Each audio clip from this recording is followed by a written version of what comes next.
എല്ലാ പ്രിയ പ്രേക്ഷകർക്കും ഹലോ ഗ്രോവറിൻ്റെ പുതിയൊരു അധ്യായത്തിലേക്ക് സ്വാഗതം.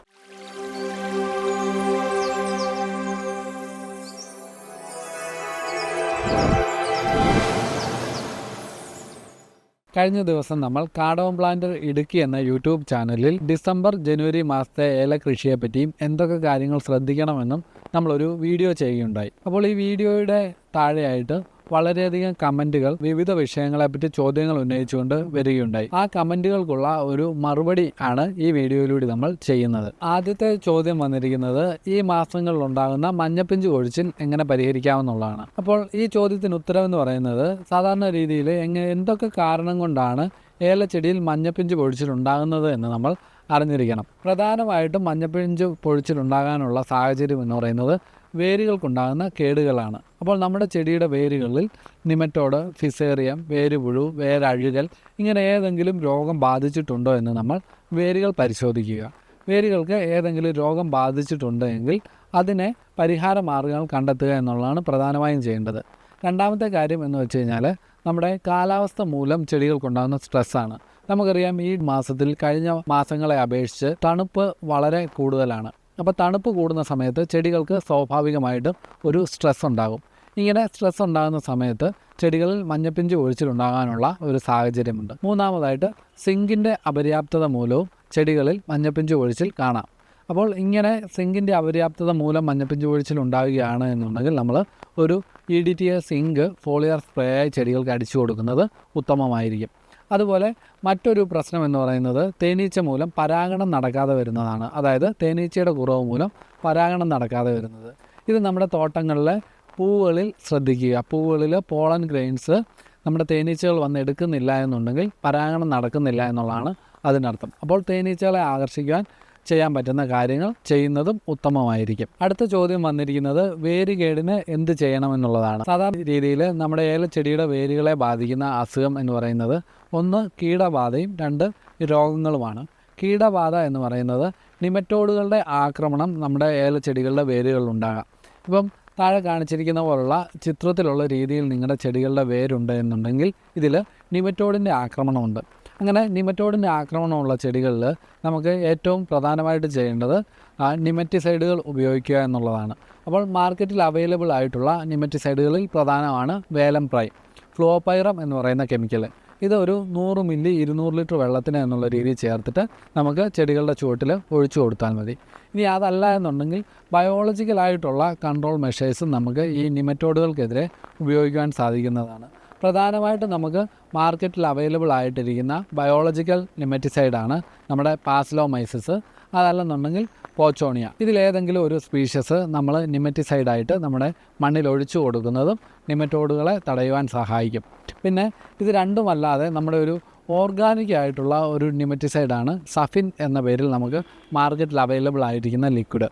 ഇത് 400 മില്ലി 200 ലിറ്റർ വെള്ളത്തിന് എന്നുള്ള രീതിയിൽ ചേർത്ത് ചെടികൾക്ക് ഒഴിച്ചു കൊടുക്കുന്നതും നിമറ്റോഡുകളെ കൺട്രോൾ ചെയ്യുവാൻ സഹായിക്കും. അടുത്ത വേരുകൾക്കുണ്ടാകുന്ന അസുഖമെന്ന് പറയുന്നത് വേരഴുകൽ അല്ലെങ്കിൽ ഫിസേറിയം പോലുള്ള ഫംഗൽ ഡിസീസുകളാണ്. അപ്പോൾ നമ്മുടെ ചെടികൾക്ക് ഈ രീതിയിലുള്ള ഫംഗൽ ഡിസീസുകൾ ബാധിച്ചിട്ടുണ്ടോ എന്ന് ചെടികളുടെ വേരുകൾ മാന്തി നോക്കുക. വേര് അഴുകിപ്പോയ രീതിയിൽ ഇരിക്കുകയോ വേരിൻ്റെ അറ്റം കരിഞ്ഞിരിക്കുകയോ ചെയ്യുകയാണ് എന്നുണ്ടെങ്കിൽ നമുക്ക് ചെയ്യാൻ സാധിക്കുന്നതെന്ന് വെച്ച് കഴിഞ്ഞാൽ ക്യാപ്റ്റൻ പ്ലസ് ഹെക്സാകോൺസോൾ കോമ്പിനേഷൻ ഇത് ഡ്രഞ്ച് ചെയ്ത് കൊടുക്കുന്നത് വേരഴുകലും ഒരു പരിധിവരെ ഫിസേറിയം കൺട്രോൾ ചെയ്യാൻ സഹായിക്കും. അതുപോലെ മറ്റൊരു ഓപ്ഷനാണ് കാർബൺഡാസിയം ഫംഗിസൈഡ് നമ്മൾ ചുവട്ടിൽ ഒഴിച്ചു കൊടുക്കുന്നതും ഫംഗൽ ഡിസീസുകളെ പ്രതിരോധിക്കാൻ സഹായിക്കും. ക്യാപ്റ്റൻ ഹെക്സാകോൺസോൾ ഉപയോഗിക്കുകയാണ് എന്നുണ്ടെങ്കിൽ 400 ഗ്രാം 200 ലിറ്റർ വെള്ളത്തിന് എന്നുള്ള രീതിയിൽ ചേർത്തിട്ട് ചുവട്ടിൽ ഒഴിച്ചു കൊടുക്കുക.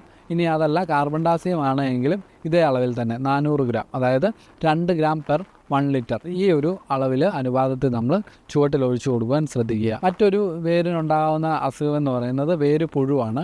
ഈ കൊല്ലത്തെ വളരെയധികം മഴ ലഭിച്ചൊരു സാഹചര്യത്തിൽ വേരുപുഴുവിൻ്റെ അറ്റാക്ക് ഉണ്ടാകാനുള്ള സാഹചര്യം വളരെ കുറവാണ്. അപ്പോൾ ഈ പറഞ്ഞ 3 അസുഖങ്ങൾ, അതായത് ചെടികളുടെ വേരുകളെ ബാധിക്കുന്ന നിമറ്റോഡിൻ്റെ അറ്റാക്ക്, ഫിസേറിയം, വേരഴുകൽ, അതുപോലെ വേരുപുഴു, ഈ രോഗങ്ങൾക്കെല്ലാം കൂടി നമുക്ക് ഒറ്റ പ്രതിവിധി എന്നുള്ള രീതിയിൽ നമുക്ക് ഉപയോഗിക്കാൻ പറ്റുന്ന ഒരു ഓർഗാനിക് ലിക്വിഡാണ് സഫിൻ. ഇത് സയൻറ്റിഫിക് അഗ്രോ എന്ന മധുരയിലുള്ള ഒരു കമ്പനിയുടെ പ്രോഡക്റ്റാണ്. അപ്പം Safin liquid 400 ml per 200 litre എന്ന അളവിൽ നമ്മൾ ചേർത്തിട്ട് ഒഴിച്ചു കൊടുക്കുകയാണ് എന്നുണ്ടെങ്കിൽ വേരുപുഴു, നിമറ്റോഡ്, ഫിസേറിയം, വേരഴുകൽ എന്നീ അസുഖങ്ങൾക്ക് നമുക്ക് ഒരു പരിഹാര മാർഗമായിട്ട് ഉപയോഗിക്കാൻ സാധിക്കുന്നതാണ്. മറ്റൊരു ചോദ്യം ചോദിച്ചിരിക്കുന്നത് തണ്ടുതുരപ്പൻ, ശരംകുത്തൽ, ഊരൻ ഇതിനെല്ലാം കൂടി ചേർത്തിട്ട് എന്താണ് ഒരു മരുന്ന് സജസ്റ്റ് ചെയ്യാൻ സാധിക്കുന്നതെന്നാണ് ചോദിച്ചിരിക്കുന്നത്. ഇപ്പോൾ കോമൺ ആയിട്ട് പറയുമ്പോൾ ചിലപ്പോൾ തണ്ടുതുരപ്പന് നമ്മൾ ഉപയോഗിക്കുന്ന കെമിക്കൽ ചിലപ്പോൾ ട്രിപ്സിന്, ചൊറിക്ക് അല്ലെങ്കിൽ സ്കെയിൽസിന് കൺട്രോൾ തരണമെന്നില്ല. അപ്പോൾ ഇതിനെല്ലാത്തിനും കൂടി നമുക്ക് സജസ്റ്റ് ചെയ്യാൻ നമുക്ക് സാധിക്കുന്നതെന്ന് വെച്ച് കഴിഞ്ഞാൽ ഒരു കോമ്പിനേഷൻ എന്ന് വെച്ച് കഴിഞ്ഞാൽ ഡയാഫെൻഡ്രോൺ പ്ലസ് ബൈഫെൻഡ്രിൻ കോമ്പിനേഷൻ. ഇത് കോമ്പിനേഷനായിട്ട് കിട്ടും. അതായത് 10 EC ബൈഫെൻഡ്രിൻ പ്ലസ് 47% ഡയാഫെൻഡ്രോൺ വരുന്ന ലിക്വിഡ് കോമ്പിനേഷൻ. ഇത് നമുക്ക് ഉപയോഗിക്കാൻ സാധിക്കുന്നതാണ്. രണ്ടാമത്തേന്ന് വെച്ച് കഴിഞ്ഞാൽ നമുക്ക് ഉപയോഗിക്കാൻ പറ്റുന്നതാണ് ബൈഫെൻഡ്രിൻ പ്ലസ് പൈറിഫോക്സിവൻ കോമ്പിനേഷൻ. ഇത് രണ്ടും ഈ പറഞ്ഞ 3 അസുഖങ്ങൾക്ക് നമുക്ക് കൺട്രോൾ കിട്ടുന്ന 2 കോമ്പിനേഷനുകളാണ്. ഒന്നെന്ന് വെച്ച് കഴിഞ്ഞാൽ ബൈഫെൻഡ്രിൻ പ്ലസ് ഡയാഫെൻഡ്രോൺ, അതുപോലെ രണ്ടാമത്തെ ഓപ്ഷൻ എന്ന് വെച്ച് കഴിഞ്ഞാൽ പൈറിഫോക്സിവൻ പ്ലസ് ബൈഫെൻഡ്രിൻ. ഈ കെമിക്കലുകൾ ഈ ടൈമിൽ നമ്മൾ ഏലകൃഷിയിൽ ഉപയോഗിക്കുന്നത് തണ്ടുതുരപ്പൻ, ചൊറി, അതുപോലെ തന്നെ സ്കെയിൽസ്, ഈ 3നും നമുക്ക് കൺട്രോൾ തരുവാൻ സഹായിക്കുന്ന കെമിക്കലുകളാണ്. ഇത് ഉപയോഗിക്കുന്നതുകൊണ്ട് യാതൊരു തരത്തിലുള്ള അറസ്റ്റും ചെടികൾക്ക് ഉണ്ടാകുകയില്ല എന്നുള്ളതും ഒരു പ്രയോജനപ്രദമായിട്ടുള്ള കാര്യമാണ്. അടുത്ത ചോദ്യം വന്നിരിക്കുന്നത് ചിമ്പടിക്കുവാൻ എന്താണ് വളം ഉപയോഗിക്കേണ്ടത് എന്നുള്ളതാണ്. ചിമ്പടിക്കുവാൻ നമ്മൾ പ്രധാനമായിട്ടും കഴിഞ്ഞ വീഡിയോയിൽ പറഞ്ഞായിരുന്നു ചെടികൾക്ക് വേണ്ടത് നൈട്രജൻ, ഫോസ്ഫറസ്, അതുപോലെ തന്നെ കാൽസ്യം, ഇവയുടെ കോമ്പിനേഷനുകളാണ് ചെടികൾക്ക് ആവശ്യമുള്ളത്. അപ്പോൾ നമുക്ക് ഈ 3 കൂടി ഒരുമിച്ച് വരുന്ന കോമ്പിനേഷൻ വളം എന്ന് പറയുന്നത് വളരെ അപൂർവമാണ്. ഈ 3 എണ്ണം നമുക്ക് സെപ്പറേറ്റായിട്ട് ചെയ്യാൻ സാധിക്കുന്നതെന്ന് വെച്ച് കഴിഞ്ഞാൽ ഈ സമയങ്ങളിൽ നമുക്ക് വേണമെങ്കിൽ മണ്ണിട്ട് കൊടുക്കുന്നതിന് മുന്നേ നമുക്ക് രാജ്ഫോസ് മണ്ണിൽ കൊടുക്കുവാൻ സാധിക്കും. ഇങ്ങനെ രാജ്ഫോസ് കൊടുക്കുന്നത് മണ്ണിൽ ആവശ്യത്തിനുള്ള ഫോസ്ഫറസിൻ്റെ അളവ് ചെടികൾക്ക് ലഭിക്കുന്നതിന് സഹായകരമാകും. അപ്പോൾ ഒരു 1/2 കിലോ രാജ്ഫോസ് ഒരു ചെടിക്ക് എന്നുള്ള രീതിയിൽ നമുക്ക് ഇട്ട് കൊടുക്കാൻ സാധിക്കും. അങ്ങനെ ഫോസ്ഫറസിൻ്റെ കുറവ് നമുക്ക് പരിഹരിക്കാം. രണ്ടാമത് നമുക്ക് ചെയ്യാൻ സാധിക്കുന്നതാണ് കാൽസ്യം നൈട്രേറ്റ്. സാധാരണ രീതിയിൽ ഡിസംബർ, ജനുവരി മാസങ്ങളിൽ ഏലത്തോട്ടങ്ങളിലെല്ലാം നമ്മൾ ഉപയോഗിക്കുന്നതാണ് കാൽസ്യം നൈട്രേറ്റ്. ഇതിലൂടെ ചെടികൾക്ക് ആവശ്യത്തിനുള്ള നൈട്രജൻ ലഭ്യമാകുകയും അതുപോലെ തന്നെ ചെടികൾക്ക് ആവശ്യത്തിനുള്ള കാൽസ്യം ലഭ്യമാകുകയും ചെയ്യും. അപ്പോൾ ഇത് ഉപയോഗിക്കുമ്പോൾ 2 കിലോ കാൽസ്യം നൈട്രേറ്റ് 200 ലിറ്റർ വെള്ളത്തിന് എന്നുള്ള രീതിയിൽ നമ്മൾ ചേർത്ത് ഉപയോഗിക്കാം. പിന്നെ വേരുകൾ ശക്തിപ്പെടുത്തുന്നതിന് വേണ്ടി ഇതിൻ്റെ കൂട്ടത്തിൽ ഹ്യൂമിക് ആസിഡ് കൂടി നമ്മൾ ചേർക്കുന്നത് ഉത്തമമായിരിക്കും. അടുത്തൊരു ചോദ്യം വന്നിരിക്കുന്നത് ചിമ്പടിക്കുവാനും അതുപോലെ തന്നെ കാ പിടിക്കുവാനും ഇപ്പോൾ സജസ്റ്റ് ചെയ്യാൻ പറ്റുന്ന ഒരു ഫോളിയാർ വളത്തെ പറ്റിയാണ്. ഇപ്പോൾ നമുക്ക് ഉപയോഗിക്കാൻ പറ്റുന്ന ഒരു നല്ല ഫോളിയാർ വളമാണ് നമ്മൾ സാധാരണ രീതിയിൽ നമ്മുടെ മാർക്കറ്റിൽ ലഭ്യമായിട്ടുള്ള മൾട്ടിക്ക്, അതായത് 13-0-45. ഇതിൻ്റെ കൂട്ടത്തിൽ നമ്മൾ 19-19-19 എന്ന് പറയുന്ന നോർമലി നമുക്ക് ലഭ്യമായിരിക്കുന്ന വളം, ഈ രണ്ടും ഓരോ കിലോ വീതം ചേർക്കുകയും ഇതിൻ്റെ കൂടെ നമ്മുടെ ഗ്രോത്ത് ഹോർമോണുകളായിട്ടുള്ള ഓക്സിൻ, സൈറ്റോകൈനിൻ കോമ്പിനേഷനോ അതല്ലെന്നുണ്ടെങ്കിൽ ജിബർലിക് ആസിഡോ നമ്മൾ ചേർത്ത് കൊടുക്കുന്നത് നമ്മുടെ ചെടികൾ ചിമ്പടിക്കുവാനും ഈ സമയത്ത് കാ പിടിക്കുവാനും വളരെ പ്രയോജനപ്രദമാണ്. മറ്റൊരു ചോദ്യം വന്നിരിക്കുന്നത് ഈ സമയങ്ങളിൽ നമ്മൾ നൈട്രജൻ വളങ്ങൾ കൊടുക്കുന്നത് ഫിസേറിയം കൂടുവാൻ കാരണമാകുമോ എന്നുള്ളതാണ്. അപ്പോൾ ഇതിനൊരു പരിഹാരം നോർമലി നമ്മൾ 2 രീതിയിലുള്ള നൈട്രജൻ വളങ്ങളാണ് ചെടികൾക്ക് നൽകാറുള്ളത്. ഒന്ന് അമോണിക്കൽ ഫോമിൽ നൈട്രജൻ ഉള്ള വളങ്ങളും അതുപോലെ തന്നെ നൈട്രേറ്റ് ഫോമിൽ നൈട്രജൻ ഉള്ള വളങ്ങളും. നമ്മൾ ഈ അമോണിക്കൽ ഫോമിലുള്ള നൈട്രജൻ വളങ്ങൾ മണ്ണിൽ കൊടുക്കുന്ന സമയത്ത് ഈ അമോണിക്കൽ ഫോമിലുള്ള നൈട്രജൻ വളങ്ങളുടെ കൂട്ടത്തിലുള്ള ഹൈഡ്രജൻ അയോൺസ് മണ്ണിലേക്ക് ഇറങ്ങുകയും മണ്ണിൻ്റെ pH കുറയുവാനും കാരണമാകും. അപ്പോൾ ഈ ഹൈഡ്രജൻ അയോൺസിൻ്റെ അളവ് കൂടുന്നതാണ് മണ്ണിൻ്റെ pH കുറയുവാനുള്ള കാരണം. അപ്പോൾ നമുക്ക് ചെയ്യുവാൻ സാധിക്കുന്നത് എന്ന് വെച്ച് കഴിഞ്ഞാൽ ഈ ഒരു ടൈമിൽ നമ്മൾ വളം കൊടുക്കുമ്പോൾ നൈട്രേറ്റ് ഫോമിലുള്ള വളങ്ങൾ കൊടുക്കുക.